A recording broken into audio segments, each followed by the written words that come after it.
Iran పరిస్థితి రోజు రోజుకి దిగజారిపోతుంది. ఇప్పుడున్నటువంటి పరిస్థితుల్లోనైతే గురువారం, శుక్రవారం విపరీతంగా నిరసనకారులు నిరసనలు తెలిపితే శనివారం రోజు ఈ రోజు అయితే తగలెట్టేస్తున్నారు. నిరసనకారుల్ని పోలీసులు 35 మందిని ఉత్తర టెహరాన్లోనే ఒక పోలీస్ స్టేషన్లో కాల్చిపడేశారు. అంటే వాళ్ళు ఆ యొక్క నిరసనలో చనిపోయారు. ఈ పోలీసులు జరిపినటువంటి ఎదురు కాల్పులు. ఇలాంటి పరిస్థితుల్లో అమెరికా చేసినటువంటి ప్రకటన ఏంటంటే నిరసనకారుల మీద దాడులు చేస్తే అమెరికా తలదూర్చాల్సి ఉంటుంది. అయితే ఇప్పుడు అమెరికాలో ఉన్నటువంటి ఇరాన్ యువరాజు రజా పెహ్లావి కూడా స్పందించాడు.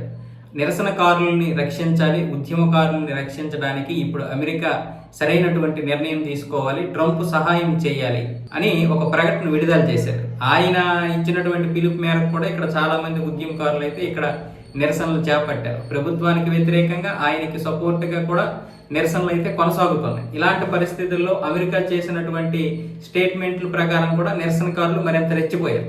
ఎలాగైనా సరే అయాతొల్లా అలీ ఖమేనీని రష్యా పంపించేస్తే అక్కడ ప్రభుత్వాన్ని అమెరికా స్వాధీనం చేసుకొని అక్కడ యువరాజుని అంటే ఈ రజా పెహ్లావ్ని కనుక అక్కడ యువరాజుగా నియమిస్తే మొత్తం అమెరికా చేతిలో ఉంటుందనేది ఇప్పుడు ట్రంప్ యొక్క భావన.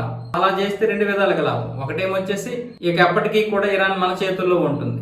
అలాగే అక్కడ ఉన్నటువంటి ఏదైతే అణ్వాయుధాలు తయారు చేయడానికి సోర్స్ ఉందో ఎక్కడెక్కడ ఒక 5 కేంద్రాలు ఏర్పాటు చేశారు కదా, ఈ 5 కేంద్రాలను కూడా తీసేయాలని చూస్తున్నారు. దాన్ని పూర్తిగా నాశనం చేస్తారు.